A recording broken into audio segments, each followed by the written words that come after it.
आप नहीं थे, लोगों ने एक बहुत अच्छा रहेगा, जहाँ तक बहुत अच्छा रहेगा, बहुत अच्छा रहेगा जी। हाँ चलिए जी, स्वीकार है, आप बताएंगे मैं बोल लूंगा। हाँ जी जी जी। और मोनिका तो तैयार है ही। 21 लोग लॉग इन जी सर जी 21 लोग लॉग इन कर चुके हैं, मैं देख रहा हूँ। और जैसा आदेश हो, या तो हम 5 मिनट रुक जाएं या हम प्रारंभ करें। अभी टाइम हुआ नहीं है, पार्टिसिपेंट हो गए? 4 बज गए। हाँ, जैसा आदेश हो, 5 मिनट रुकने का। टोटल पार्टिसिपेंट कितने हैं इस समय? 21 है सर अभी। हाँ 20 है सर। 20 है। 20 जी सर। हाँ 21 है। हाँ तो अभी तो 1-2 मिनट और रुक जाए, भले ही तो आ जाए। रुक जाता हूँ, 2 मिनट रुक जाता हूँ सर, रुक जाता हूँ सर। वाजपेयी जी, इसकी रिकॉर्डिंग हो रही है? इसकी रिकॉर्डिंग हो रही है, लेकिन इसको फेसबुक में नहीं डालें। फेसबुक हिंदी क्षेत्र की है, तो फेसबुक में अगर कहें तो फेसबुक में भी लाइव कर दें। कर दीजिए ना, क्या बुराई है। मुनका जी, जी सर जी मैं कर दूंगी सर। फेसबुक में लाइव कर दिएगा, जो ही हाँ मेडिटेशन जी हाँ हो जी उस समय कर दिएगा। जी सर जी। ठीक सर, फेसबुक में लाइव हो जाएगा और उसमें भी।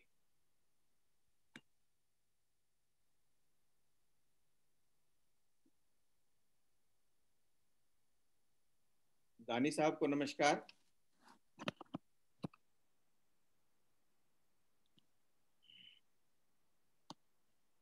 नमस्कार दानी साहब। नमस्कार सर, सबकी तरफ से सबको नमस्कार। दानी जी को प्रणाम करता हूँ। क्या सुंदर बात कही है। आप जैसे प्रवचन तो बहुत लाभदायी होते हैं। नहीं, लेकिन आज का प्रवचन अरुण नायक साहब का, मेरा नहीं है। और मैं अपने चेयरमैन के जो है उसमें हस्तक्षेप नहीं करना चाहता कुछ भी। चेयरमैन का चेयरमैन कौन है?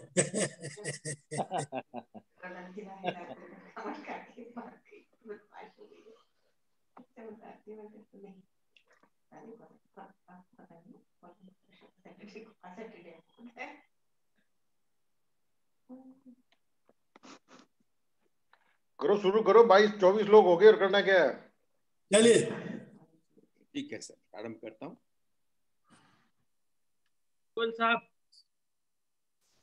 गोयल साहब नमस्कार। नमस्कार नमस्कार नमस्कार। मैं डॉक्टर जेपी सिंह। ओ डॉक्टर साहब नमस्कार। हाँ, देख रहे हैं कि नहीं? हाँ दिख गए साहब, दिख गए बिल्कुल। बहुत बढ़िया टोपा लगाए हुए हैं आप। हाँ, वो टोपा ही है तभी बढ़िया है, टोपी होती साथ। डॉक्टर साहब नमस्ते। तो अब मैं जी नमस्कार। नमस्ते डॉक्टर साहब। All the best, all the best कि आपकी मधुर आवाज सुनने को आज को मिलेगी। अरे वाह, क्या बात है। अब मैं प्रारंभ करता हूँ। और आप सबों का स्वागत है इस कार्यक्रम में। और कार्यक्रम की शुरुआत मैं माँ के इन्वोकेशन से करता हूँ। और इसके लिए मैं मोनिका जी से रिक्वेस्ट करता हूँ कि वो इस म्यूजिक को चलाएं। मोनिका जी।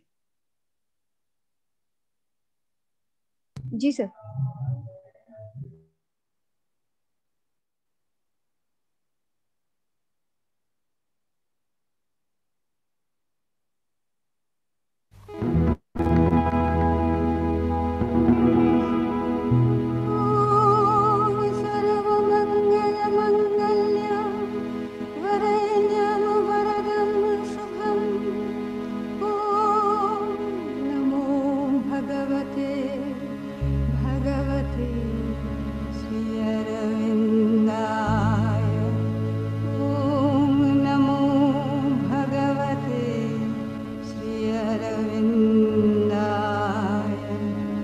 भगवते श्री अरविन्दाय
जी धन्यवाद।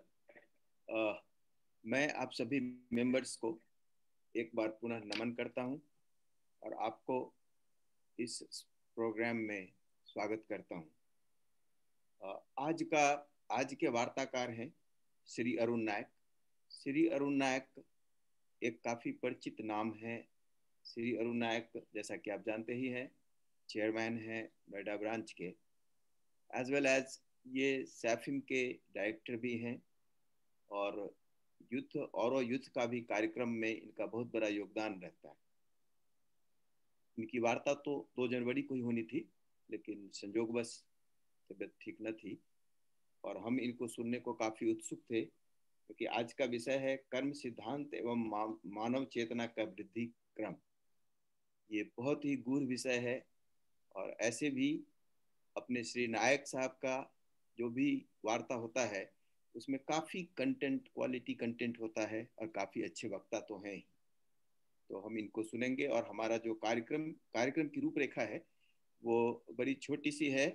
इनके कार्यक्रम के बाद जो भी 40 मिनट के आसपास इनका बोलना होगा, उसके बाद करीबन 5-7 मिनट हम प्रश्न के लिए रखेंगे और हम चाहेंगे कि श्रोतागण को जो भी प्रश्न हो इनसे करें और उस प्रश्न के बाद हम धन्यवाद ज्ञापन हमारे डॉक्टर वाजपेयी करेंगे। और उस समय भी हम एक बार, चूंकि आज हमारे चेयरमैन उपस्थित हैं, पिछली बार हमने अपने चेयरमैन को मिस किया, कहीं व्यस्त थे। आज हम श्री नायक से रिक्वेस्ट करने के पहले चेयरमैन महोदय से रिक्वेस्ट करेंगे कि वो 2 शब्द कहें। जो कार्यक्रम, जो श्रृंखला हमारी चल रही है और जिसे आगे भी चलनी है और जिस जैसे विषयों पर हम वार्ता कर रहे हैं, इन चीज़ों पर मैं चेयरमैन साहब से रिक्वेस्ट करूंगा कि आप 2 शब्द कहें और तब हम श्री नायक से रिक्वेस्ट करेंगे। चेयरमैन साहब प्लीज। धन्यवाद झा साहब। ये वार्ता का क्रम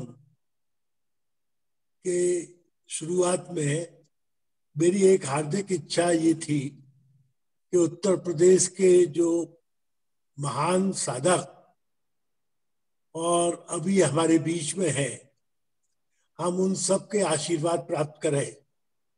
उसी श्रृंखला में मैंने 7 नाम जो मेरे संज्ञान में थे उनको सेलेक्ट किया था और सबसे मैंने व्यक्तिगत रूप से संपर्क भी किया। उसी संदर्भ में आज की वार्ता श्रीमती वाही देहरादून ब्रांच से होनी थी और वो इसके लिए उन्होंने अपनी स्वीकृति भी दे दी थी।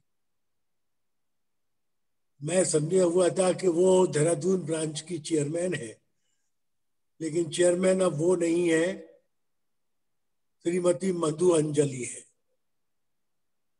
दोनों ही माँ बेटी बहुत सतत लगन से सेवा में लिप्त है।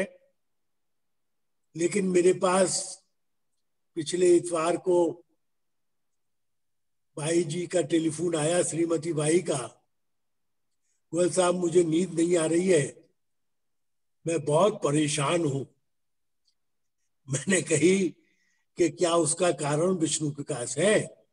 तो उन्होंने कहा बिल्कुल सही कहा है आपने, कि मेरी इस परेशानी को गोयल साहब दूर करिए। मैं कि बताइए तो सही। तब उन्होंने कहा कि मैंने आज तक जिंदगी में ऑनलाइन वार्ता नहीं दी है और मुझको रात को सपने आते हैं कि कैसे होगा, हे माँ मैं क्या करूंगी। तो अगर गोयल साहब मुझको इस ऑनलाइन वार्ता से मुक्त रखे तो मैं आपका बहुत बहुत अनुग्रहित होंगी और ये वायदा करती हूँ कि आपकी कोई भी संगठनात्मक मीटिंग या सम्मेलन होगा, मैं मुक्त रूप से उसमें अपनी बातें और मन की उद्गार व्यक्त करूंगी जो मेरा भरे हुए है मेरे मन में माँ की सेवा से। तो मेरे पास कोई दूसरा चारा नहीं था। मैंने कोशिश की कि उनकी बेटी मधु अंजलि भी दे दे, तो उन्होंने कहा कि जो भावना और बोलने में अमृत माँ के बरसेगा भाई साहब मैं नहीं दे पाऊंगी उसे। तो इसलिए उस वार्ता को फिर चेंज करना पड़ा। अच्छा सुयोग ये मिला कि चूंकि अरुण जी पिछली वार्ता में अस्वस्थ होने के कारण बोल नहीं पाए थे, तो तुरंत ही हमको स्टेपनी के लिए परेशान नहीं होना पड़ा, न हमको वाजपेयी जी की शरण में जाना पड़ा और ना हमको डॉक्टर जेपी सिंह जी के पास जाना पड़ा। हमारे यहाँ तो बड़े बड़े दिग्गज हैं वार्ता के लिए, इसका मुझे बहुत गर्व है। तो अरुण जी को जो उनकी वार्ता रह गई, जो बहुत महत्वपूर्ण विषय है, जिस विषय पर कि मेरे मन का विषय यह है कि अपनी संस्कृति में अंदर डूब करके हमें स्नान करना चाहिए, वो विषय है। तो वो विषय पर श्री अरुण जी जो बहुत ही अन्वेषात्मक इन्वेंशनल तरीके से बोलते हैं, मैटर को एकत्रित करके सार गर्भित होते हैं, उनकी वार्ता सुनने का हमें अवसर प्राप्त होगा। अगली बार हमारे सुरेश त्यागी जी से मैंने फिर कंफर्म कर लिया, वो बहुत आतुर है आप सबसे वार्ता करने के लिए, तो वो क्रम बिल्कुल बदस्तूर रहेगा। तो इसी आशा के साथ कि आज आप अरुण जी की वार्ता का आनंद लें।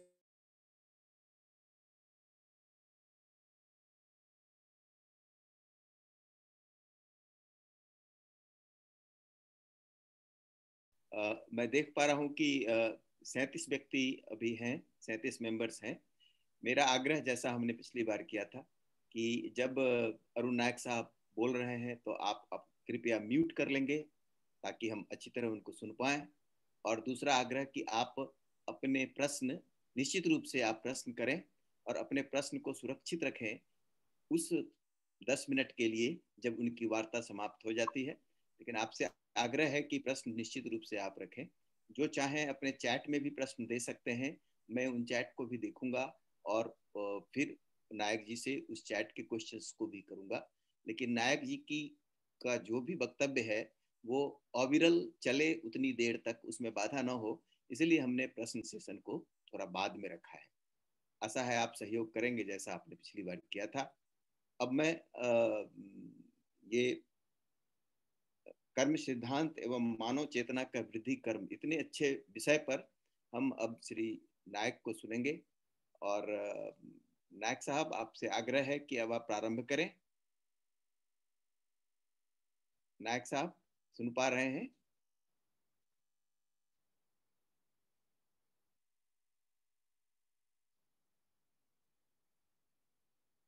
नायक साहब बड़े अच्छे वार्ताकार हैं जैसा आप जानते हैं, और कंटेंट भी काफ़ी हाई कंटेंट इनका रहता है, क्वालिटी भी बहुत हाई रहता है।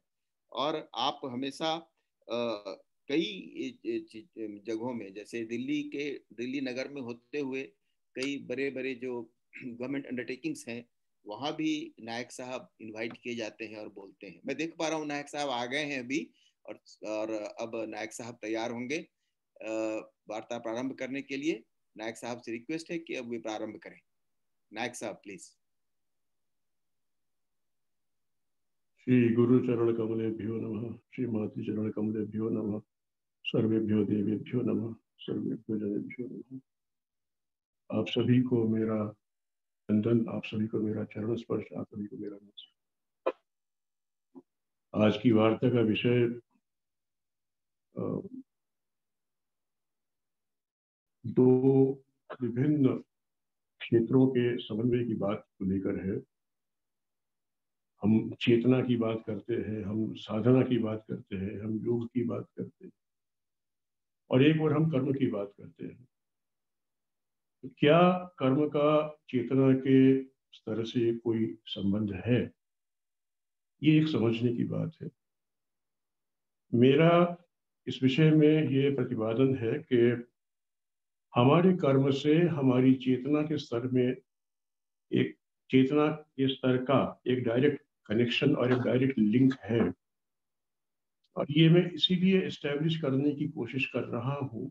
कोशिश क्या कर रहा हूँ, ये तो है ही, मैं खाली समझाने की कोशिश कर रहा हूँ कि अगर हम इस बात को समझ जाते हैं that there is a direct connection between what we do and what is the level of our consciousness, तो जो हम कर रहे हैं उसको उसको उस कर्म में हमारी हमारी दृष्टि उस कर्म की ओर बदल जाती है, चेंज हो जाती है, और उसी प्रकार उसका परिणाम, उसका फल भी मिलता है। तो इसमें पढ़ने से पहले तो हम जरा ये आइडेंटिफाई करने की बात करें कि चेतना है क्या जिसे हम कह रहे हैं। सामान्यतः हम ये मान लेते हैं कि जो मेरी कॉन्शियसनेस है वो चेतना है, और मैं चैतन्य हूँ, इसीलिए मैं अपने आसपास को देख पा रहा हूँ, और चेतना का स्तर और चेतना का जो दायरा है वो खाली उतना ही है जितना मेरी चेतना के भीतर। पर ऐसा नहीं है। ये समस्त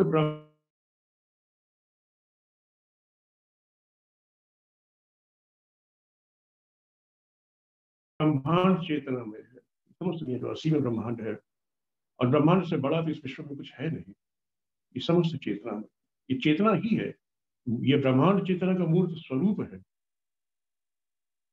अब इसका विस्तार कैसे समझा जाए? इसका विस्तार समझना अनंत है। ये अनंत है, इसका विस्तार समझना मानव बुद्धि के परे। अब इस कॉन्शियसनेस को हम यूं देखें, ये तमाम ब्रह्मांड जिसको हम अपने सर ऊपर करते हैं, दृष्टिपात हमारी जो जाती है, जिसको हम स्काई कहते हैं, इसका संस्कृत में नाम है नभ। नभ का मतलब क्या हुआ? ये ईश्वर की नाभि है, ऐसी मान्यता है, इसीलिए इसको नभ कहा जाता है। नभ ईश्वर की नाभि है। तो यदि हम स्काई की ओर, आसमान की ओर दृष्टिपात करते हैं, तो हमें तो एक अनंत स्पेस दिखाई देती। तो ये अनंत स्पेस अगर उस विराट पुरुष की नाभि मात्र है, वो स्वयं कितना नाभि बड़ा होगा। मुझे याद आ रहा है अभी बात करते हुए स्वामी राम तीर्थ की एक घटना।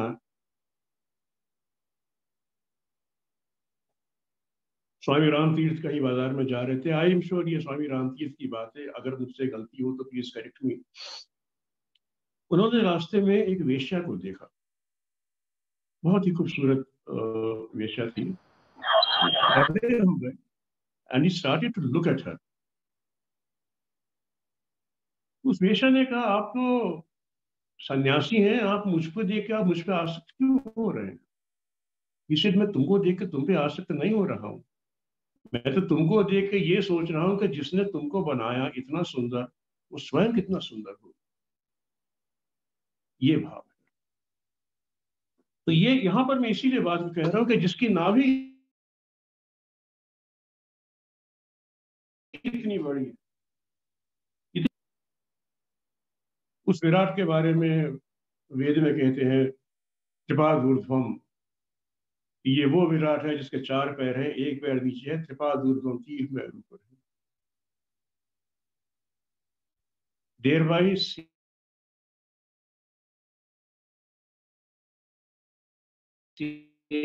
implying, क्योंकि very much of the divine has manifested as the universe, तो 75% शुद्ध चेतना अभी भी अव्यक्त रूप में।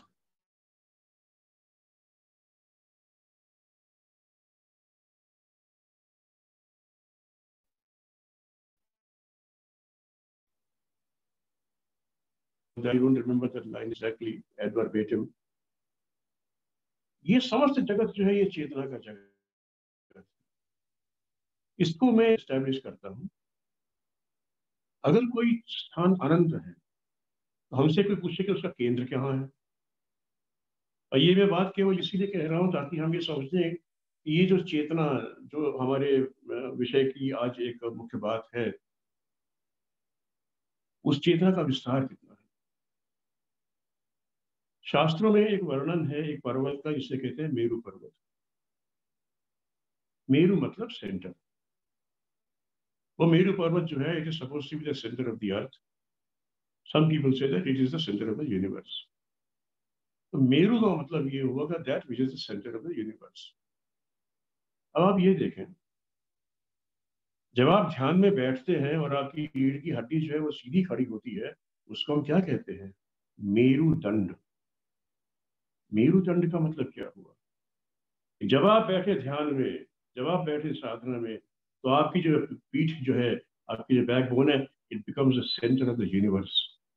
इसीलिए वो मेरुदंड कहलाता है। जहां हम बैठे वो सेंटर ऑफ द यूनिवर्स क्यों हो गया? क्योंकि उसकी कोई सीमा नहीं। आप जहां बैठे, जहां से आप कहें दिस इज द सेंटर, वो वही सेंटर हो जाता है। इतनी बड़ी चेतना, इतना बड़ा ये अनंत जो है, पूरा चेतना में है। And that is how what the divine is. और ये चेतना, इसको आइडेंटिफाई किस प्रकार से किया गया है? ये सत्य है, ये है, ये सत्य है, इसलिए इसी चेतना को सत्य कहा गया है। और ये चेतना कल्याणकारी है, वो सबका कल्याण चाहती है। कैसे? Let us understand that. अब ये देखें, ये चेतना प्राण का संचार करती है, ये चेतना जीवन को सपोर्ट करती है। हालांकि इसके अंदर एक साइकिल है, जब क्रिएशन भी है, सस्टेनेंस भी है और एनिहिलेशन भी है। किंतु इसका क्रिएशन का एलिमेंट हम देखें अपने आसपास, जहां भी बारिश होती है एक छोटा सा अंकुर उग जाता है। पत्थरों में, चट्टानों के बीच में जहां थोड़ी सी मिट्टी होती है, वहां पर आप देखें एक हरा सा पौधा खड़ा हो जाता है। क्यों? जहां कहीं भी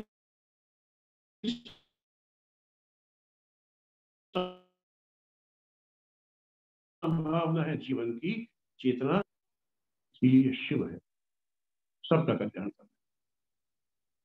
और इसको जब हम देख रहे हैं तो इससे ज्यादा स्वरूप, इससे ज्यादा सुंदर, इससे ज्यादा लय, इससे ज्यादा रिदम कहीं विश्व में नहीं दिखता, पूरे ब्रह्मांड में नहीं दिखता।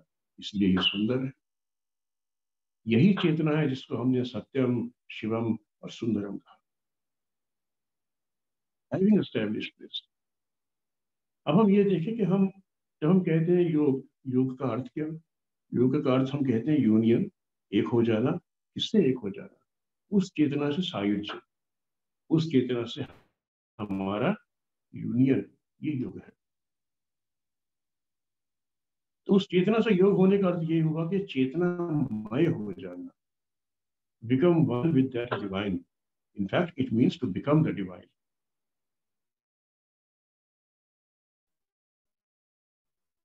अगर लोटे का पानी जब गंगा जी में होंगे उस चेतना में, तो हम तो चेतनामय हो जाएंगे। और यदि वो चेतना शिव है, शिवमय हो जाएंगे। वो चेतना सुंदर है, हम सुंदर हो जाएंगे। वो चेतना सत्य है, हम सत्य हो जाएंगे। ये योग का ये योग का ऑब्जेक्टिव है। This is the purpose of the योग। ये मेरे स्क्रीन पे झा साहब एक लाल रंग का स्क्वायर सा दिख रहा है कुछ। आई थिंक किसी का कैमरा ऑन है। मैं समझ नहीं पा रहा ये कौन सज्जन है। उनका माइक बंद है मगर उनका कैमरा ऑन है, and it is disturbing also. Monica ma'am, आप कैमरा उनका ऑफ कर सकती हैं। हाँ, हो गया बंद, हो गया। Thank you so much. अब हम बात करते हैं कर्म की। हम जो कर्म करते हैं उसका परिणाम क्या होता है, कैसे किया जाता है, क्यों किया जाता है।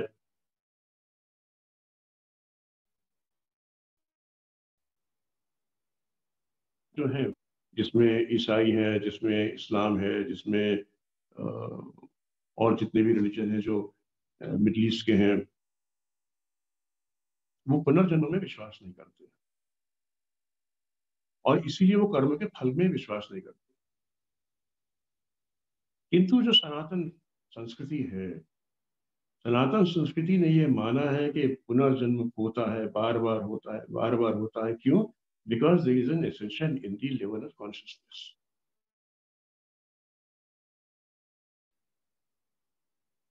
देह मिली, यूज की, समाप्त हुई, देह मिली, यूज की, समाप्त हुई, बट वो चेतना का स्तर है, जन्मांतरों तक हमारे साथ धीरे धीरे धीरे धीरे उसका एक एसेंशन होता है। प्रश्न ये उठता है कि अगर एसेंशन होना ही है, एक ही जन्म में हो जाए भाई। अगर पुनर्जन्म की बात होती है, बार बार पैदा होना, कर्म करना, पैदा होना, कर्म करना, फिर मर जाना, इस झंझट में क्यों है? एक ही बार हो जाए। Why don't we have that?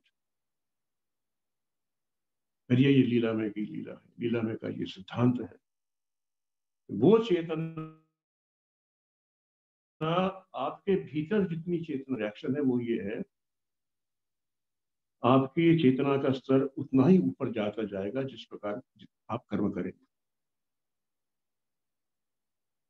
मैंने अगर अच्छा कर्म किया, मुझे एक संतुष्टि हुई,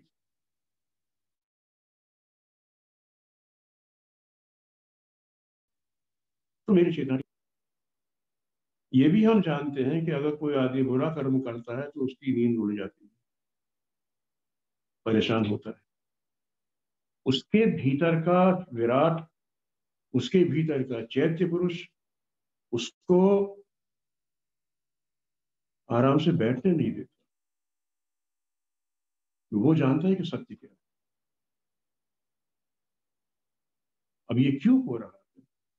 ये इसलिए हो रहा है कि मनुष्य के पास ईश्वर ने एक ऐसी फैकल्टी दी है जो दुनिया में किसी और प्राणी के पास में नहीं है, और वह है उसका विवेक। विवेक अनुसार हम जो काम करें, जो भी करें, विवेक के अनुसार करें। और इस विवेक के साथ में there are certain basic fundamental principles of nature, fundamental principles of existence. सत्य है, दया है, धर्म है, शुचिता है, पवित्रता है, सत्कर्म है। ये सारी चीजें जो है, इनको कोई कहता नहीं है, ये फंडामेंटल्स हैं।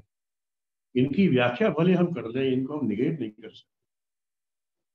और दूसरी ओर हम जानते हैं अधर्म है, असत्य है, जिसको हम पाप कहते हैं, उस प्रकार के कर्म हैं। वो कर्म जिसको करने से हमारे भीतर एक कचोटन, आत्मा हमें कचोटती है, that negative element, that negative forces। वो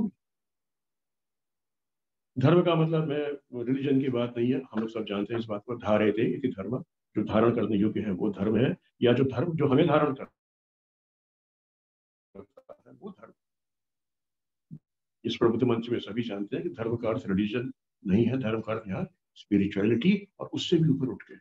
सही बात तो यह है कि धर्म का कोई सही मायने में इंग्लिश में कोई शब्द है नहीं which can define. Nearest that comes spirituality, और भी स्पिरिट से स्पिरिचुअलिटी बना है।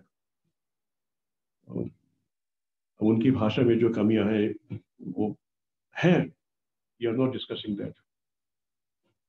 अब हम बात करते हैं कर्म सिद्धांत।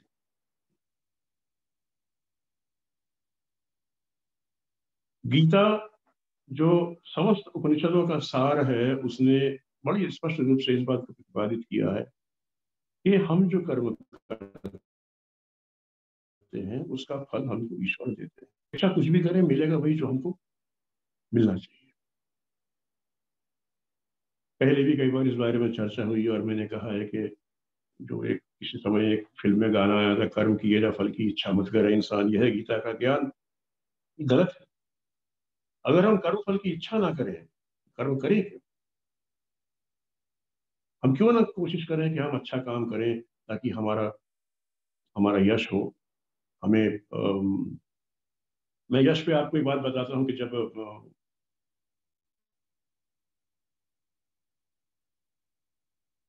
महाभारत के युद्ध के समय, जिस समय अर्जुन ने कहा था कि मैं युद्ध नहीं करूंगा, तो भगवान कृष्ण उससे कहते हैं कि उठो और युद्ध करो और यश को प्राप्त करो। कौन सा यश? अगर अर्जुन युद्ध करते, कौन सा यश मिला उनको? मिला तो है, तो तब तक तो युद्ध हुआ नहीं था और कृष्ण ने ये स्पष्ट रूप से कहा नहीं था कि कौन सा यश मिलेगा। तो ये टीका का विषय बना कि वो कौन सा यश था जिसके लिए कृष्ण ने कहा था अर्जुन से कि उठो और युद्ध करो और यश को प्राप्त करो। वो यश ये था कि द्रोणाचार्य जैसे महारथी, भीष्म जैसे महारथी, जिनको परास्त करना असंभव था, उनको युद्ध करके तुम परास्त करो, उनको युद्ध में तुम मारो, तो वो यश प्राप्त होगा जो कभी किसी को प्राप्त नहीं। तो क्या ये कर्म की फल की इच्छा नहीं थी? यहां से ये बात सिद्ध होती है कि हम बिना इच्छा के कर्म करें वो नहीं होता। ये कर्म करेंगे ताकि हमको ये हो। ये एक ह्यूमन टेंडेंसी है। किंतु कृष्ण का जो ये कहना है वो ये है,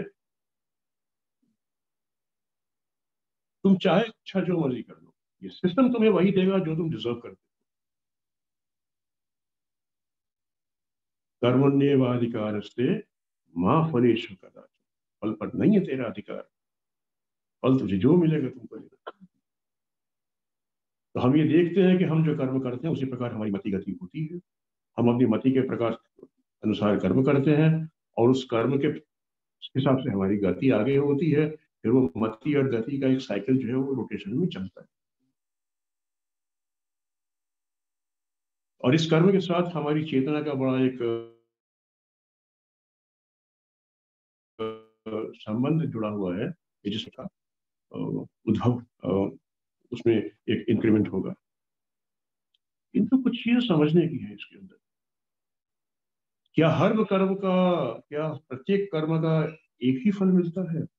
क्या प्रत्येक कर्म का प्रभाव एक ही होता है? प्रभाव नहीं, क्या प्रत्येक कर्म का इंटरप्रिटेशन एक ही होता है उस विराट की? और जो भी कर्म करते हैं, हमने हाउ यू डिफाइन कर्म टू बिगिन विद, है क्या? सबसे पहली बात तो ये आती है कि कर्म है क्या। एक चींटी भी काम करती है, एक मरे हुए जानवर को ले जाती है, क्या वो कर्म है? एक मधुमक्खी भी छत्ता बनाती है, शहद इकट्ठा करती है, क्या वो कर्म है? क्या उसका कर्म का फल मधुमक्खी को अगले जन्म में मिलेगा कि वो बड़ी मधुमक्खी हो जाएगी? एक कुत्ता जिसे हम पालते हैं वफादारी से, वो अपने स्वामी की रक्षा करता है, ध्यान देता है, क्या वो भी कर्म है? क्या इन सब का फल सबको मिलता है? या वो मच्छर जो कि गर्मी में आपको काट जाता है, उसका फल मच्छर को मिलेगा क्या? सोचने की। कर्म का फल वहां मिलता है जहां विवेक होता है। जो कर्म विवेक बुद्धि से किया जाता है वो कर्म कहलाता है। Any work which is done with the vivek buddhi in mind, with the help of the vivek buddhi, और विवेक बुद्धि क्या है? The discriminating power। ये अच्छा है, ये बुरा है, ये सही है, ये गलत है, ये करना चाहिए, ये नहीं करना चाहिए, ये विवेक बुद्धि। एक एक्शन, किसी की मार, गोली चली, किसी को मार दिया, सीमा की रक्षा करते हुए फौजी ने गोली चलाई, दुश्मन को मार दिया। वो सीमा चाहे हमारे देश की सीमा हो, वो चाहे हमारे राष्ट्र के भीतर की जो आजकल जो हालात है हम सब जानते हैं, उसको अगर हम सीमा मानते चले, an action which is done for the benefit of the nation in the line of duty, वो गोली चलाता है और एक आदमी मरता है। एक एंटी सोशल एलिमेंट है, देश का दुश्मन है कोई भी, और एक आदमी है उसी बंदूक से गोली चलाते हैं किसी को लूटने के लिए, तो भी मरता है। दोनों एक्शन एक से हैं, दोनों में गोली चली, दोनों में लोग मरे, लेगा इसको जेल होगी। ऐसा क्यों?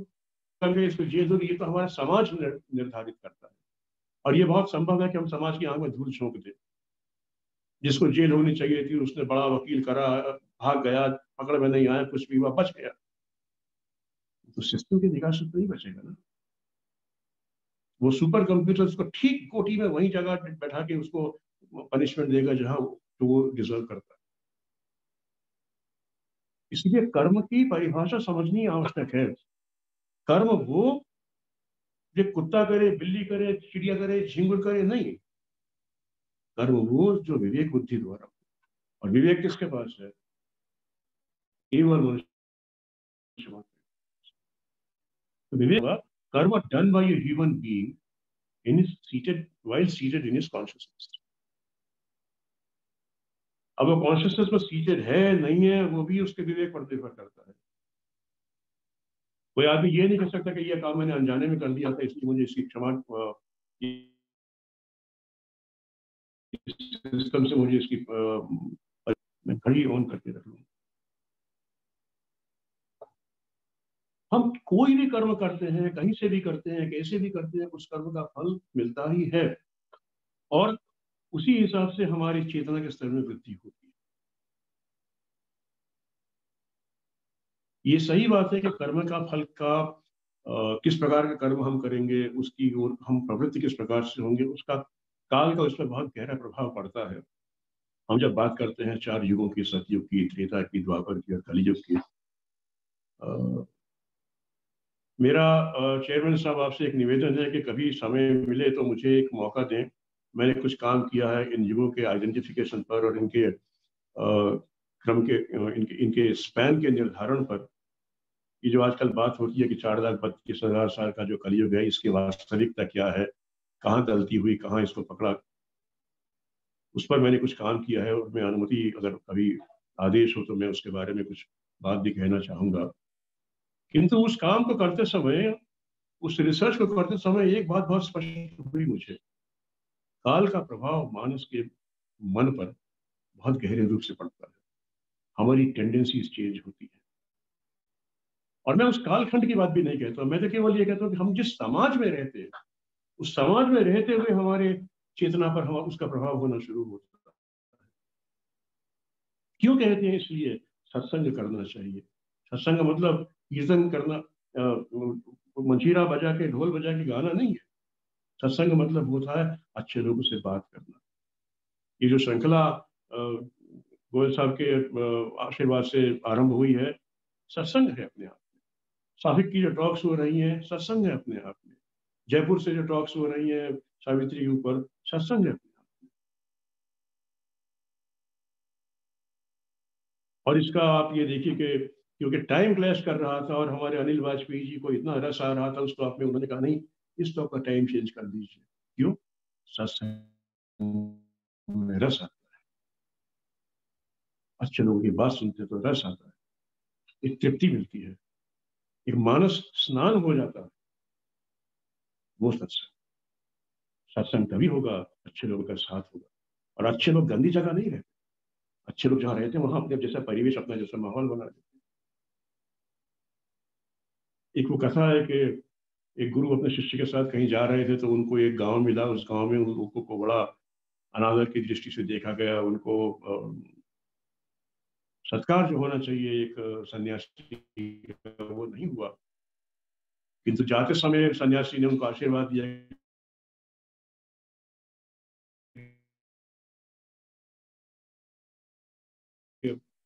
खूब फॉलो।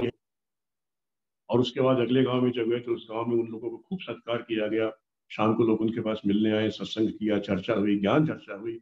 और सुबह चलते समय उन सन्यासी ने उनसे कहा, भगवान करे तुम लोग यहाँ से उजड़ के चले जाओ। शिष्य परेशान, महाराज जो हमको पानी नहीं दे रहे थे, जो खाना तक नहीं पूछ रहे थे, आश्रय नहीं दे रहे थे, उनको तो आपने आशीर्वाद दिया कि यहीं जमे रहो। और जिन लोगों ने हमें आशीर्वाद, हमें आश्रय दिया, सत्संग किया, हमारी सेवा की, चलते समय दक्षिणा भेंट करी, भोजन बांध के दिया, उनको आपने कहा तुम उजड़ जाओ। गुरु ने क्या कहा तुमसे? ये अच्छे लोग उजड़ के जहां जहां जाएंगे ये अच्छाई फैलाएंगे, और बुरे लोग ना फैले इसलिए वो वहीं रहे। ये विराज सत्संग की बहुत बड़ी महिमा है। सत्संग से हमारे कर्म में अंतर पड़ता है, सत्संग से हमारी चेतना के स्तर में अंतर पड़ता है। मैं एक स्तोत्र है जो भगवान भगवान ही कहेंगे तो भगवान शंकराचार्य ने लिखा था,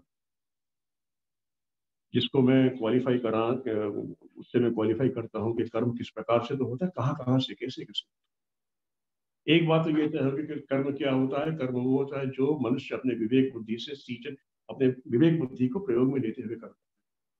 इसीलिए चींटी को, जानवर को, पक्षी को, पशु को, वनस्पति को, उनको कर्मफल नहीं लगता। तो मनुष्य कर्म करता है, कैसे करता है, कहाँ से करता है? हाथ पैर चलाएगा वही कर्म कहलाएगा, किसी को गोली मार देगा तो वही कर्म कहलाएगा, या किसी को दक्षिणा देगा, किसी को समाज में किसी का भला करेगा, वही कर्म कहलाएगा। एक विचारणीय बात है, हम कहाँ कहाँ से किस प्रकार से कर्म करते हैं, बड़ी गहन बात है। शंकराचार्य का एक स्तोत्र है शिव मानस पूजा का, उसको किसी धर्म से या उसको किसी मतलब रिलीजन से ना जोड़ के देखा जाए, उसमें पहले तो भगवान शंकर मतलब शंकराचार्य ही आइडेंटिफाइज हिमसेल्फ, मैं कौन हूँ, मैं क्या हूँ, क्योंकि वो कहते हैं अहम ब्रह्मास्मि, मैं तो तुम्हारा स्वरूप हूँ, मैं तो तुम्हारा अंश हूँ, और मैं जो कर्म करूंगा वो तो वही होगा जो मेरी आराधना हो सकती है। तो वो आराधना जो है वो कर्म को आराधना मानकर वहां पे आगे बढ़ते हैं, और वो आरती धूप दीप कपूर वाली बात को आराधना नहीं कह रहे हैं। आत्मा त्वं गिरिजामति सहचरा प्राणा शरीरम गृहम पूजा ते विषयोपभोग रचना निद्रा समाधि स्थिति संचारा प्रदयो प्रदक्षिणा विधि स्तोत्राणि सर्वा गिरो यद्यत् कर्म कुरु तत्तत् अखिलम शंभो आराधन। मेरी आत्मा कौन है? आप मेरी आत्मा तो आप हो। मेरी मति कौन है? Bhagavati, mother, you the divine, you are me. The mother is my mind. आत्मा तम गिरिजामति सहचरा प्राणा। ये जो प्राण है जो मेरे साथ चलते हैं, ये तो जहां मैं जाता हूँ मेरे साथ ही हमें मेरे मेरे सहचर हैं, मेरे मित्र हैं। सहचरा प्राणा। और मैं रहता किसमें? ये जो बॉडी आपने दी हुई है भगवान, इसमें रहता हूँ, आपकी दी हुई शरीरम गृहम। और जो ये विषय भोग रचना, दुनिया चलाता हूँ, घर चलाता हूँ, परिवार चलाता हूँ, नौकरी करता हूँ, समाज में उठता बैठता हूँ, ये जो विषय भोग से जो रचना होती है, ये मेरी पूजा है। पूजा ते विषयों भोग रचना। और मुझे जब ऐसा नहीं, मैं सो जाता हूँ तो मैं आपको भूलता नहीं हूँ, तब समाधि की स्थिति में, निद्रा समाधि स्थिति। समाधि की स्थिति में आदमी ईश्वर को विस्मृत करता है क्या? ईश्वर के और करीब होता है, और करीब। पूजा ते विषयों भोग रचना निद्रा समाधि स्थिति संचारा प्रदयो प्रदक्षिणा। और मैं जो चलता फिरता हूँ, आप समझिए महाराज, ये तो मैं आपकी प्रदक्षिणा कर रहा हूँ। Every act of mind is a part of my offering.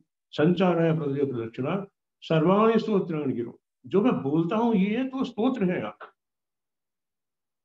अब सोचने की बात है, जब हम ये कहें कि जो मैं बोल रहा हूँ ये आपका स्तुतिगान है, तो क्या मुझसे कोई अपशब्द निकलेगा? क्या उस मुख से किसी के लिए बुरी बात निकलेगी?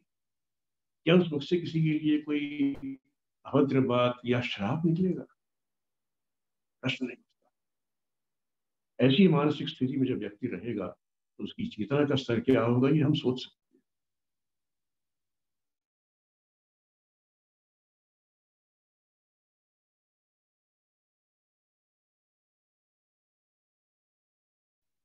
अंत में कहां से कर्म कर रहा हूं, इसके लिए दूसरे श्लोक में कहते हैं, इन इन अंगों से जो मेरा कर्म होता है, इसमें यदि कोई भूल हो तो आप मुझे क्षमा करें।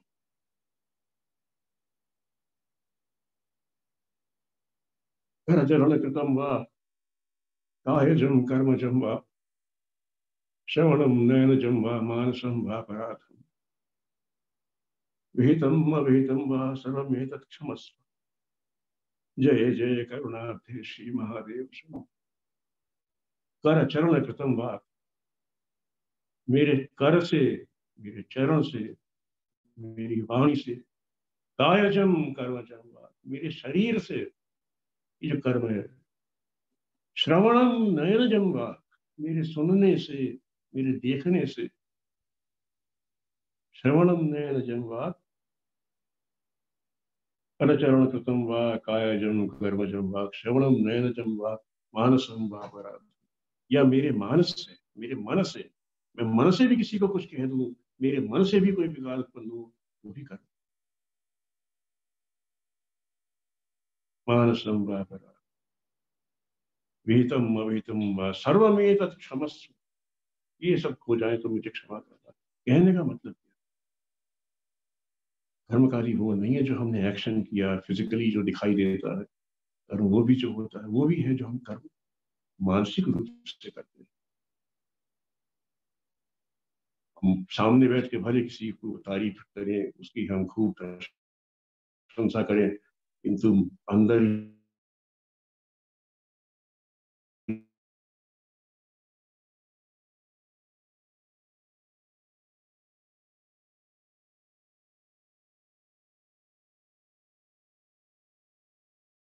अंदर उसके प्रति हम द्वेष भाव रखते होंगे।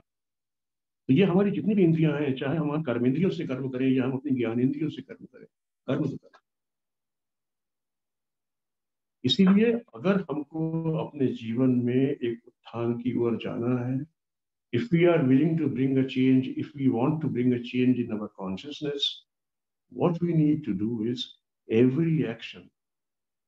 इसलिए श्री अरविंद कहते हैं ना, offer all your actions to the mother. क्यों? क्योंकि एक समय आएगा जब आप बोलेंगे अरे यार ये एक्शन मदर को देना है मुझे, मैं इसको गलत कैसे करूं? और फिर जब हम ये करते हैं तो परफेक्शन अपने आप उसमें आनी शुरू होती है। Perfection is the pinnacle of action.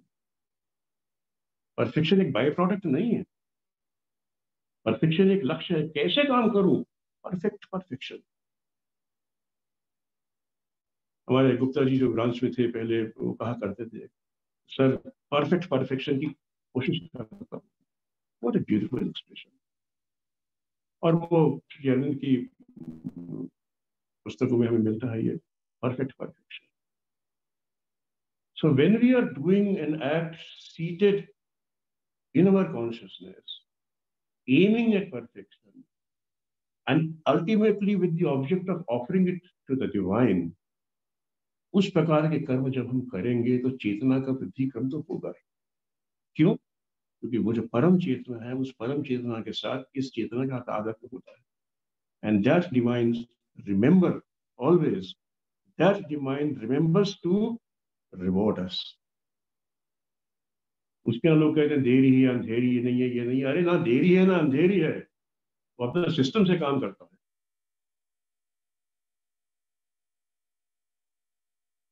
तो कर्म का जो सिद्धांत है और ये मानव चेतना का वृद्धि क्रम जो है, इसकी बड़ी गहरी, बहुत ही गहरी इसकी आपस में ये डोर उठी हुई है। एक के बिना दूसरा हो नहीं सकता। अगर मनुष्य ना हो तो केवल चेतना करेगी क्या ब्रह्मांड में?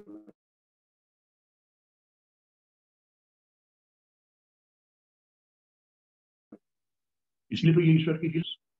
And therefore if we really want to enjoy the delight of existence, we really want to have that delight, जो श्री अरविंद कहते हैं, तो आनंद के लिए delight is the only word जो अंग्रेजी में उसके आसपास आता हो।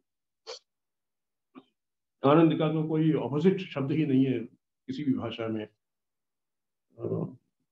सुख का दुख है, दिन का रात है, अच्छे का बुरा है, इत्यादि इत्यादि। बट आप आनंद का शब्द ढूंढने जाइए, कहीं नहीं मिलेगा। मैं वर्षों परेशान रहा था इस बारे में। एक बार मैंने कहीं चर्चा भी की थी,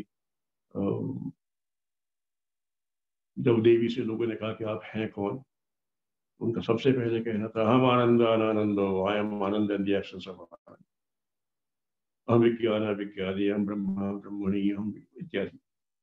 मैं पहले समझता था I am ananda and I am the opposite of ananda. बड़ा परेशान हुआ। अंत में किसी ने समझा कि मूड आनंद को ऑपोजिट होता ही नहीं है, can only be the actions of. वो आनंद जो है जिसको इंग्लिश में कहते हैं delight, and that is what Sri Aurobindo says, the delight of existence. So the delight of existence can be experienced by everybody, by you and me and all human beings, if we know how to do the karma in the right manner. आत्मा त्वं गिरिजामूर्ति सहस्रा प्राणः शरीरं पूजा ते विषयोपभोग रचना निद्रा समाधि स्थिति। वो भाव रख।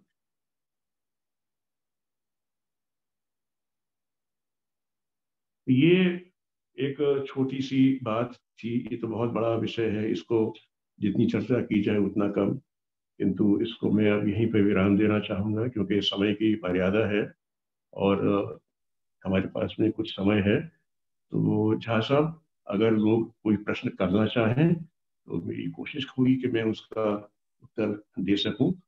मेरा निवेदन है कि झा साहब से आप डायरेक्ट प्रश्न कर लें and he can channel that to me और somebody can write and Jha साहब can read that to me.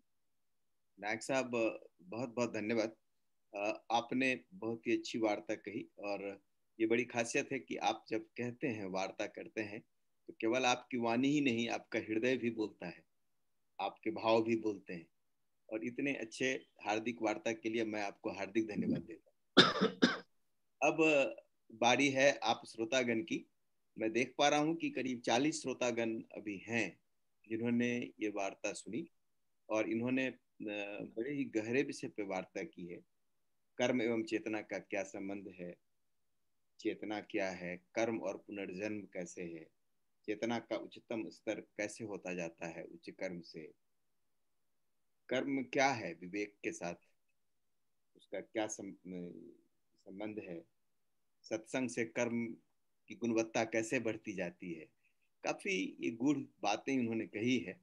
अब मैं श्रोतागण से रिक्वेस्ट करता हूं कि आपके जो भी प्रश्न हो आप निश्चित रूप से बेबाक प्रश्न करें, पूछें और इसे हम लोग और जानें। श्रोतागण।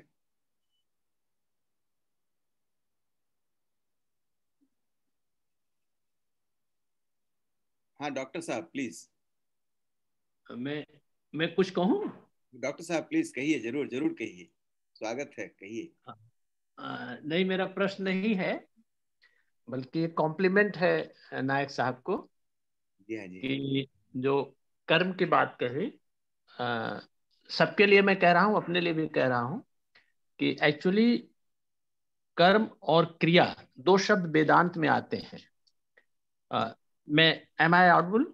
मैं बिल्कुल स्पष्ट सुनाई पड़ रही। तो जैसे क्रिया जो होती है इसमें कर्ता का भाव नहीं होता। जैसे हम सांस लेते हैं, सांस स्वतः चलती है, हमारा डाइजेशन होता है स्वतः, ये क्रिया है। लेकिन अगर मैं खाता हूं, जैसे पानी पीते हैं, तो इसमें कर्ता का भाव मैं कर रहा हूं। तो जिसमें कर्तृत्व भाव होता है उसे कर्म कहते हैं, जिसमें कर्तृत्व भाव नहीं होता है वो क्रिया होती है। दो चीजें। और तीसरी, जो अर्जुन के बारे में आपने कहा, तो हमारे चेतना का, उसको हम वेदांत की भाषा में वासना कहते हैं। तो वासना का स्तर सबका अलग अलग होता है। तो शुरुआती दौर में अर्जुन को अध्याय 2 में उन्होंने कहा यश के लिए ही कार्य करो। कई बार होता है ना कि यश के लिए कार्य करो। तो शुरुआती में यश एक प्रेरक बल होता है, लेकिन जैसे जैसे जैसे जैसे आगे हमारा विकास होता जाता है, जिसका आपने बताया, जिक्र किया, तो फिर हमें कर्म में आसक्ति, कर्म फल में आसक्ति नहीं हो, इसका सुझाव दिया जाता है। लेकिन इसके साथ ये भी कहा जाता है कि ऐसा ना हो कि आपके पास प्रेरक बल अगर यह ना हो तो आपके कर्म ही ना करो, कर्म में ही क्या नाम का असंगता हो जाए, कर्म में क्या नाम अकर्मता हो जाए, ये भी नहीं होना चाहिए। तो जो चेतना के डिफरेंट लेवल होते हैं, कहीं पे उसके ये क्या नाम का यश की आवश्यकता होती है, लेकिन धीरे धीरे धीरे धीरे धीरे धीरे जैसे जैसे हमारा वो होता चला जाता है, विकास होता चला जाता है, तब उस समय ये यश की कामना भी खत्म हो जाती। कामना तो एक्चुअली ऐसा है कि कामना जो कहा जाता है, व्हाट इज कामना? कामना की आवश्यकता शुरुआत में पड़ती है, लेकिन कामना जब त्याग करो की बात कहते हैं तो उसका मतलब होता है कि कामना का मतलब होता है कि कामना बुद्धि की वो योजना जो विषयों में सुख की खोज करती है, कि हमको ये मिल जाए, एक गाड़ी हो जाए तो मैं बड़ा सुखी हो जाऊं, 2 गाड़ी मिल जाए, 2 मकान मिल जाए बड़ा सुखी हो जाऊं, ये मिल जाए। तो उसमें वास्तव में उसमें जो है सुख नहीं होता। लेकिन अज्ञान की दशा में आदमी विषयों में सुख की खोज करता है, और ये विषयों में सुख की खोज करना ही कामना है। तो उसे हमारे गीता में कहते हैं या और शास्त्रों में कहते हैं कामना का त्याग करो। लेकिन शुरुआती दौर में जो जिसमें तमस का प्राबल्य होता है उनके लिए कामना जरूरी होती है, अदरवाइज उनमें रजस विकसित नहीं होगा, और रजस वाले को सत्व की जरूरत पड़ती है। तो ये हमारी कौन सी अवस्था है, उसमें यश की जरूरत होती है, लेकिन अगर हम उससे बढ़ते हैं तो फिर यश भी खत्म हो जाता है। ये हमारे शास्त्रों में बताते हैं। ये हमने थोड़ा सा कमेंट किया है, but you have narrated the thing very nicely. You need a lot of compliment and a lot of thanks. बस इतना हमें कहना है। बस थैंक यू। धन्यवाद, बहुत बहुत धन्यवाद डॉक्टर साहब। देखिए, जैसे प्रश्न किसी वार्ता में पूर्णता लाती है, वैसे ही जैसे डॉक्टर साहब ने कहा, ये तो बात सही है। एक मिनट जैसा एक मिनट मैं कहना चाहता हूँ इस बात को, कि जब वो कहते हैं कि when you become an instrument of the divine, जब आप निमित्त मात्र बन जाते हैं, तब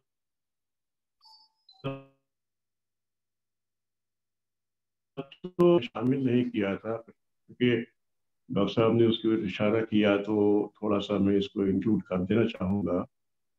निमित्त बनने की तो एक वो पराकाष्ठा है, वो पराकाष्ठा तक हम पहुंच पाए, वो तो हमारे एक जीवन का उद्देश्य है, जीवन सफल हो जाता है।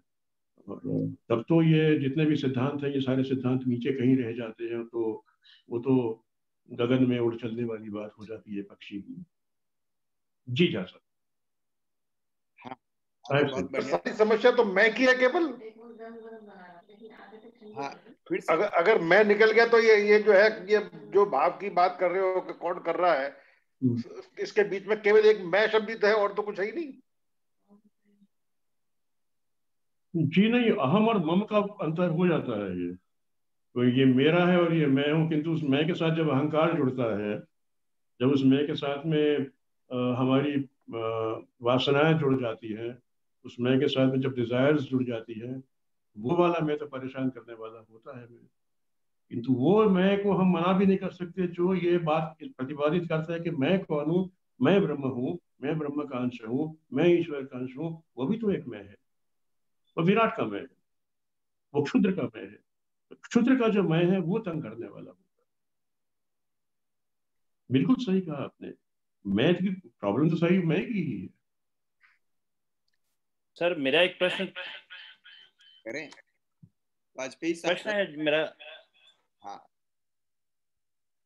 माननीय नायक साहब से पूछना चाहूंगा, जी ये वो जो हानि लाभ जीवन मरण यश अपयश विधि हाथ, तो ये जो यश है इसकी व्याख्या बड़ी विचित्र है।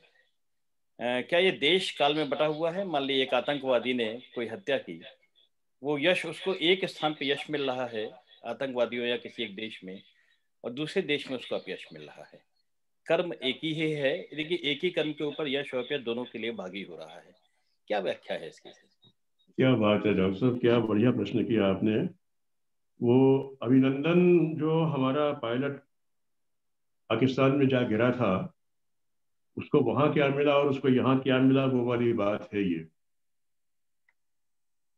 कर्म का जो सिद्धांत है, इसके साथ में जब हम यश की या अपयश की, जब इसकी हम इंटरप्रिटेशन करते हैं, तो हम प्राय मान लेके चलते हैं कि देश काल परिस्थिति के हिसाब से होता है। किंतु एक बात हमने देखी है, जो काल की कसौटी पर खरा उतरे, जो काल की कसौटी पर, समाज की कसौटी नहीं कह रहा हूं मैं, समाज की कसौटी बड़ी छोटी होती है, काल की कसौटी बहुत बड़ी होती है। जो काल की कसौटी पर खरा उतरे, आप कर्ण का उधर देखिए ना एग्जाम्पल, क्या नहीं था कर्ण के साथ में, और कितना कर्ण ने त्याग क्यों नहीं किया, क्या कमी थी कर्ण के अंदर। तो काल की कसौटी ने कर्ण को कभी वो नहीं दिया जो यश उसको मिलना चाहिए था। क्यों? उस यश का भागी नहीं था वो। भले उस समय में उस समय दुर्योधन के खेमे के अंदर कर्ण का जो था बहुत बड़ा नाम था, भले उस समय और लोगों के बीच में भी कर्ण का बहुत बड़ा नाम था एक योद्धा के रूप में। ये बात जो है ये सही है कि कहीं पर एक संकुचित इंटरप्रिटेशन होती है और एक व्यर्थ इंटरप्रिटेशन होती है। मेरा तो ये मानना है कि जो काल की कसौटी पर खरा उतर जाए, यश या अपयश, या जो भी एक इंटरप्रिटेशन है वो सही माने। बहुत सुंदर सर, धन्यवाद sir.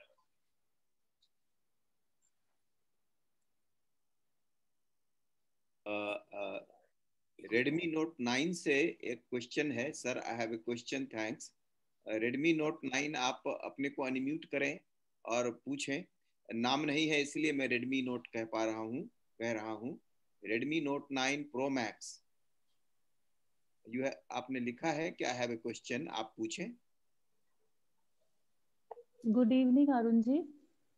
Ji. This is Neha here. Arun ji, I have a question. Neha, आप वीडियो ऑन कर सकती हैं कोई, आप जब पूछ रही हैं तो। जी जी, एक मिनट। हाँ, प्लीज पूछिए।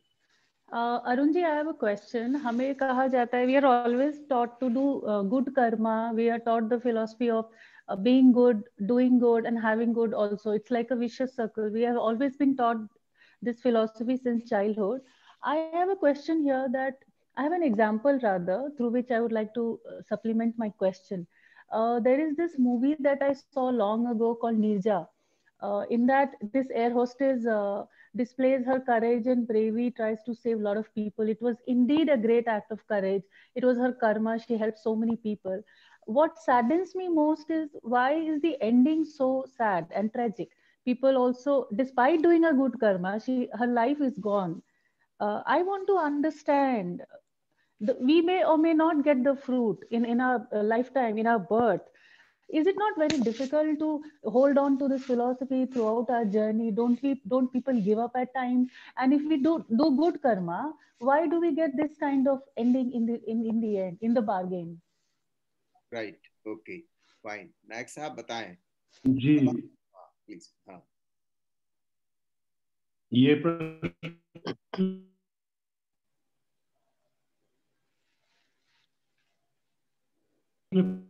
प्रायः पूछा जाता है, उन्होंने किसी का बुरा नहीं किया था, मेरे साथ बुरा क्यों हुआ? वो तो बहुत भला आदमी था, किंतु उसकी ऐसी दुर्गति क्यों हुई? उसने तो सबका भला किया था, किंतु वो एक्सीडेंट में क्यों मारा गया? या किसी के साथ में भी कोई कैलेमिटी होती है तो उसके साथ ऐसा क्यों हो गया? ये हम मानव स्वभाव है हमारा, हम इस बात को ह्यूमन नेचर है, इसलिए हम कह देते हैं इस बात।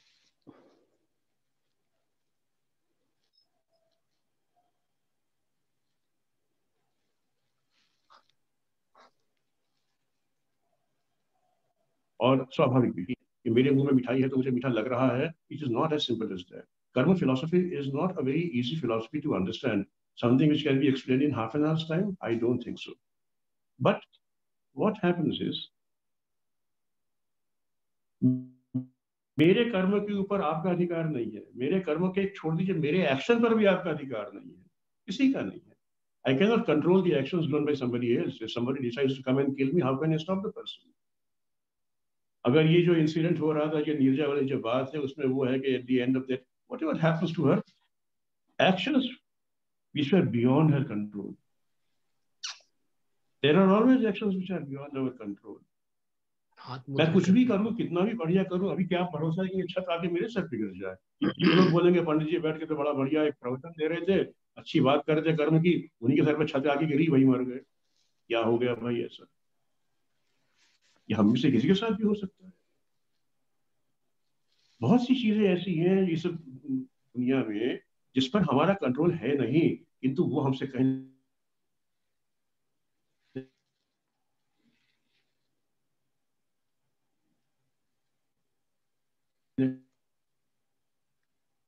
नायक जी अगर सुन पा रहे हो तो आप जुड़ी जरूर है। ऐसा कहा, वो सुनाई नहीं पड़ा पूरा, जस्ट आप दो सेंटेंस में कह दें नेहा का जो क्वेश्चन था, क्योंकि बीच में डिस्टर्बेंस आ गया तो हम नहीं सुन पाए।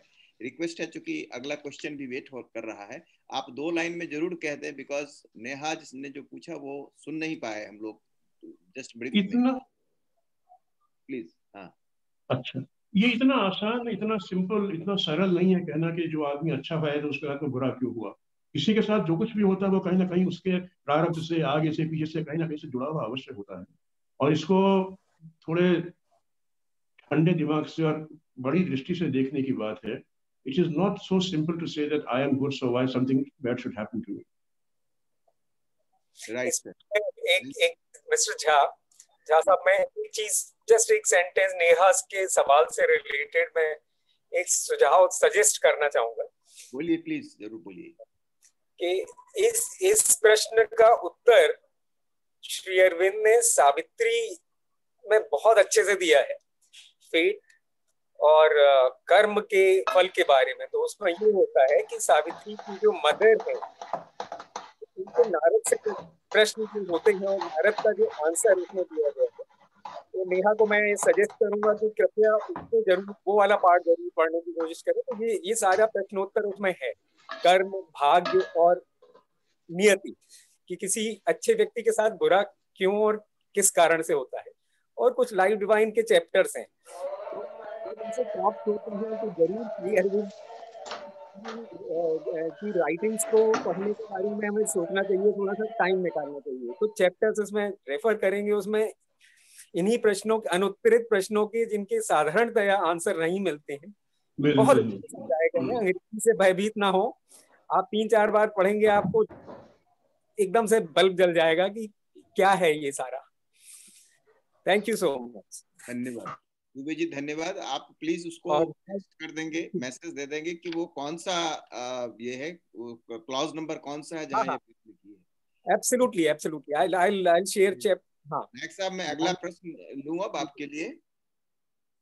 मिस्टर सुबीर हैं जो कि एक प्रश्न करना चाहते हैं आपसे। मिस्टर सुबीर, आप सुन पा रहे हैं तो आप जी thank you for this opportunity. Nayak sir, आपका तो जो भी डिस्कशन या जो ये रहा है वो बहुत ही बढ़िया रहा है। I have a question regarding the consciousness part that you started with, where you said that this consciousness, I mean, how I have understood your explanation was that you were primarily talking about the collective consciousness, the consciousness which prevails all across. However, मैंने कहीं पे पढ़ा है, बहुत सारे जगहों पे भी इसका मैंने जिक्र मुझे मिला है कि जो हमारी इंडिविजुअल कॉन्शियसनेस है उसको कहीं ना कहीं कलेक्टिव, जो आप भी इसी बात को शायद बता रहे थे, if I have understood this correctly, कि आप इंडिविजुअल कॉन्शियसनेस को उस लेवल पे लेके जाएं जहां पे कि यू कैन फील, आप एकात्म हो जाएं उस कलेक्टिव कॉन्शियसनेस के साथ। माय क्वेश्चन हियर इज, मेरी जो ये इंडिविजुअल कॉन्शियसनेस है, ये मतलब इसका कहीं पे भी मैं, दो I tried searching a lot of books and others, मुझे कहीं सही आंसर नहीं मिला। मैंने मतलब अगर आप जैसे गीता में भी बोलें कि मेरा हाथ ये मैं नहीं हूं, या मेरा पैर मैं नहीं हूं, बट इवन मेरा ब्रेन ये भी मैं नहीं हूं, तो मेरी जो चेतना है वो किसका उपज है? ये कोई ऐसा कंपोनेंट है जो दिखता नहीं है? मतलब maybe if you can throw some light around it or give me some reference where I can find out an answer, an appropriate answer, that would be very helpful. Thank you. I am quite happy that we are getting such thoughtful and such provocative questions. What you call as collective consciousness, I would call it as a universal consciousness. Collective consciousness is different. There are three levels of consciousness, or there are three types of consciousness for the sake of convenience, if you may use that expression. There is an individual consciousness, there is a collective consciousness, and then there is a universal consciousness. Universal consciousness is what I was referring to, जिसको आप collective consciousness कह रहे हैं, वो universal consciousness है, ऐसा मैं समझ पा रहा हूँ। Collective consciousness कुछ और होती है। Collective consciousness होती है, this is something I can see Srinivas was here in the group. Srinivas, are you there? Srinivas? Yeah, Srinivas ji was there. Acha. Right now, Srinivas can vouch for that. We have felt we have all experienced that collective consciousness a few times here while conducting certain programs. Collective consciousness होती है एक समूह की समूहगत चेतना। जैसी collective consciousness एक organisation की होती है, एक ग्रुप की होती है, जो अभी आप और मैं एक्सपीरियंस कर पा रहे हैं। We are all 25-30 people, हम जितने भी लोग हैं इस समय, we are all tuned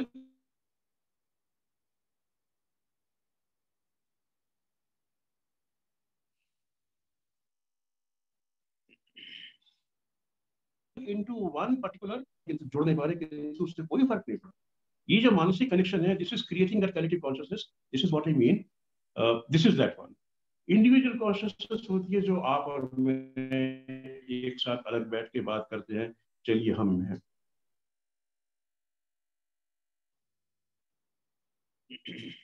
आप जो पूछ रहे थे वो ये था कि इंडिविजुअल यूनिवर्सल कॉन्शियसनेस के साथ में उसको आइडेंटिफाई करो। इज दैट व्हाट यू से? See, books will give us an indication. They are, मेरे एक टीचर थे, वो कहा करते थे कि पुस्तक मूक गुरु हैं।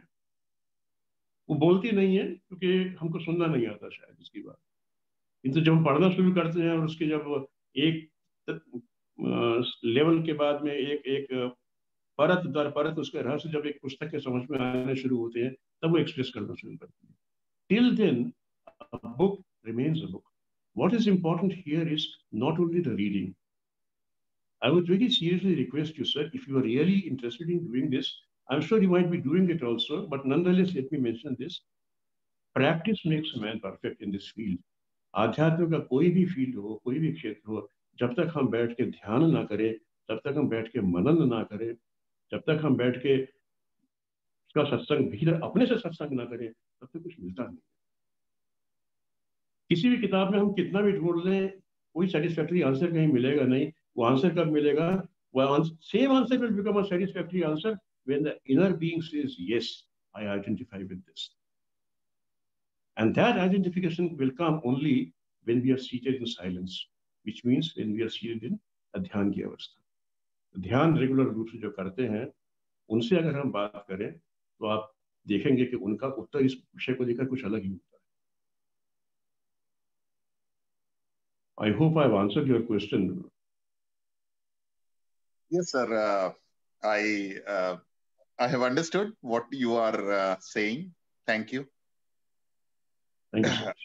But this is definitely a quest for, I don't know, at least for me, I think this is one of the biggest questions that I have. This is a beautiful thing you asked, but because of the paucity of time, we may not be able to discuss it in detail here. But I'm sure if we meet sometime or if we talk sometime, then maybe we can continue this dialogue further. I would be very happy to do that with you. Sure, sir. I will connect back with you whenever we have some time together. Thank you. Thank you. श्रोतागण का भी इतना अच्छा role है इस वार्ता में, ये पहली बार हम देख पा रहे हैं। श्रोतागण के क्वेश्चंस और श्रोतागण के क्वेश्चंस के आंसर्स में भी जैसे दुबे जी और इन लोगों ने और सप्लीमेंट किया है, बहुत ही अच्छा लगा।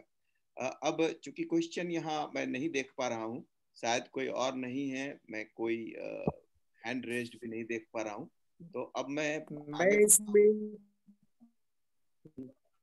झा साहब मैं फिर से यूथ से रिक्वेस्ट करूंगा कि youth should start devoting time in reading Shri Aurobindo, जिसके अंदर डीपेस्ट क्वेस्ट है अपने अंदर की, तो उस क्वेस्ट के लिए ही उन्होंने लिखा है और अपनी उनने जो एक्सप्लेनेशंस दिए हैं, please have a look at that, you will find your answers there. Start reading without being deterred by the complexity of language, structure of sentences. Don't worry about that. Keep on reading and everything would be revealed gradually.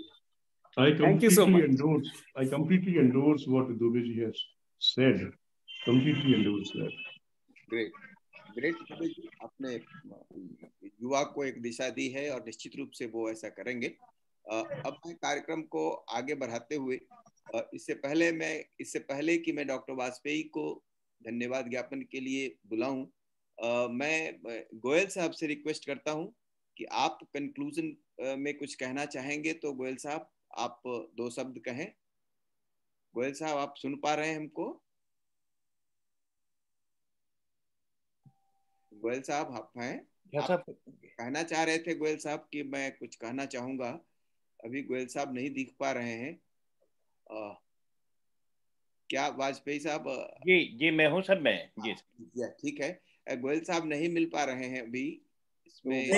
मैंने सब सुन लिया। हाँ please. Vajpayee ji से प्रार्थना है कि इसका उपसंहार करें। राइट, ठीक है, thank you sir. Vajpayee ji please. जी आज ये जो बहुत सुंदर वार्तामाला क्रम उत्तर प्रदेश उत्तराखंड ने शुरू किया है, और आज संभवतः इसका ऑनलाइन इस वार्तामाला क्रम का चतुर्थ पुष्प आज हमारे सामने माँ और शेरविन के सम्मुख प्रस्तुत हुआ, कर्म सिद्धांत और मानव चेतना का वृद्धि क्रम। तो शेरविन सोसाइटी उत्तर प्रदेश और उत्तराखंड की बहुत सुंदर पहल है ये, और आज हमने देखा कि किस तरह से पिछली वार्ता में भी और आज की वार्ता में भी हमारे जो प्रबुद्ध श्रोता हैं वो किस तरह से इस वार्ता में जुड़े और पूरी तरह से उन्होंने उसको सुना और अपने प्रश्न प्रस्तुत किए। मैं अरुण नायक जी की तो क्या प्रशंसा करूं, वो और यूथ का इतना सुंदर कार्य कर रहे हैं, युवाओं को जगा रहे हैं। आप चेयरमैन हैं शेरविन सोसाइटी नोएडा शाखा के, और शेरविन सोसाइटी नोएडा शाखा केंद्र है, हिंदी क्षेत्र का प्राण है हमारा। उसके साथ साथ में उन्होंने तकनीक रूप से शेरविन सोसाइटी को और आगे ले जाने के लिए बहुत कार्य किया है। और उसके साथ साथ में माननीय अरुण नायक जी ने, जैसा कि माँ ने कहा है कि जड़ पदार्थों में सौंदर्य भगवान की अभिव्यक्ति है, तो वहाँ पर जो समाधि स्थल है, वो जो वहाँ पर दिव्यांश स्थल है, उसको कितना सुंदर अभी बनाया है, हम लोगों ने व्हाट्सएप पे देखा है। और क्योंकि कोरोना काल है तो हम लोग नहीं पहुंच पाए उसके प्रत्यक्ष दर्शन के लिए, तो मैं हृदय से उनको इस सब के लिए कृतज्ञता व्यक्त करता हूँ, धन्यवाद करता हूँ। और जैसा कि माननीय झा साहब ने भी कहा कि जब वो वाणी जब बोलते हैं तो ऐसा लगता है कोई चेतना उतर रही है, हृदय से बोलते हैं, वो मन से नहीं बोलते हैं, वो वाणी हृदय से निकल रही होती है। और हम सब ने देखा कि जब वो प्रभु की आराधना कर रहे थे, प्रभु का गान कर रहे थे, तो स्वयं जो है वो उनके जो नेत्र थे वो सजल हो गए। और ये श्रद्धा हमको मजबूती से, जैसा कि शेरविन ने सावित्री में भी ये लिखा है, वो प्रस्तुत करती है। शंकराचार्य का कितना सुंदर वर्णन उन्होंने किया कि जब मैं निद्रा में होता हूँ तो मैं समाधि में होता हूँ, जब बोलता हूँ तो तेरा ही स्तुति गान करता हूँ, जब चलता हूँ तो आपकी प्रदक्षिणा करता हूँ। ये मैं उनसे चाहूंगा कि इस पद को मुझे व्हाट्सएप अवश्य करें, ये तो रोज बोलने लायक है। ये इतना सुंदर उन्होंने जो पद प्रस्तुत किया, और बहुत कुछ इतने कम समय के अंदर।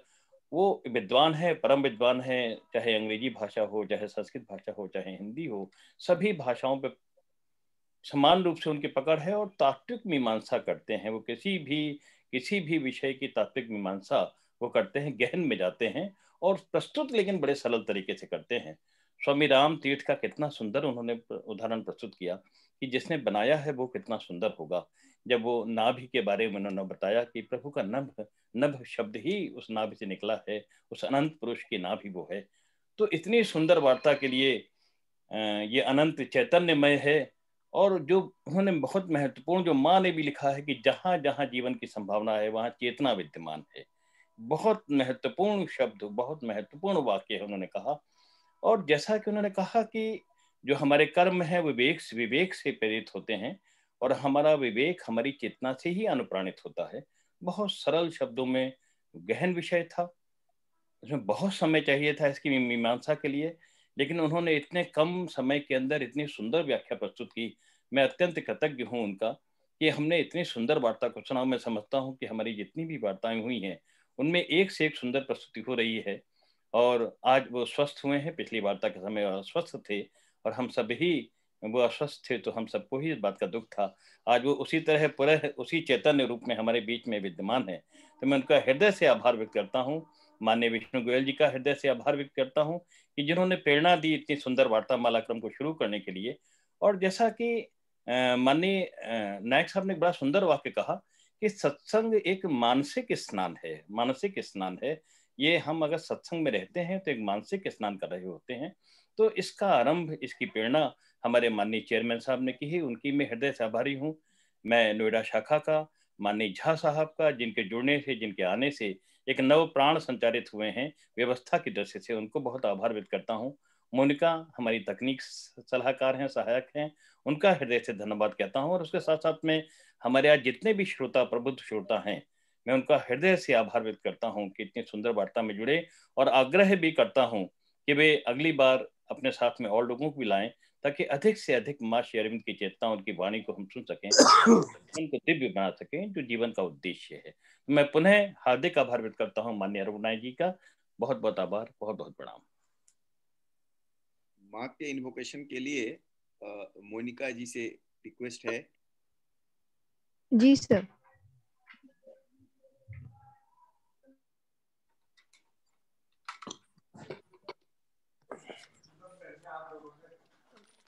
कभी हमें डटी रहती है, सुंदर लगती, प्यारी लगती है बच्ची, है ना, इसको बहू बना लो। अरे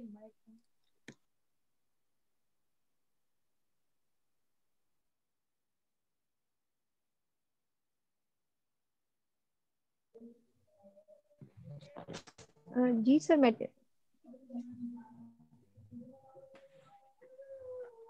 मुनका जी आवाज नहीं आ रही है। जी सर,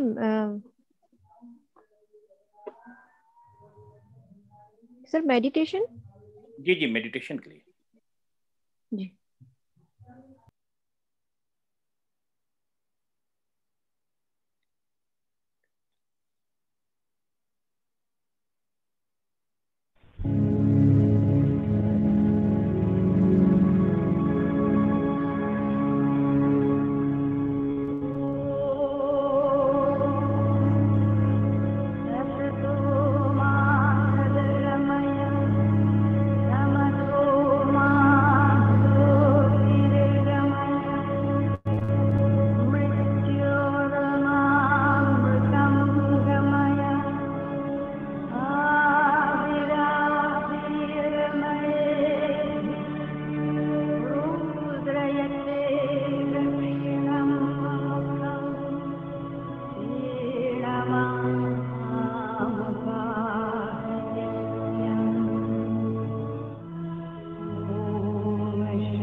धन्यवाद सबों को।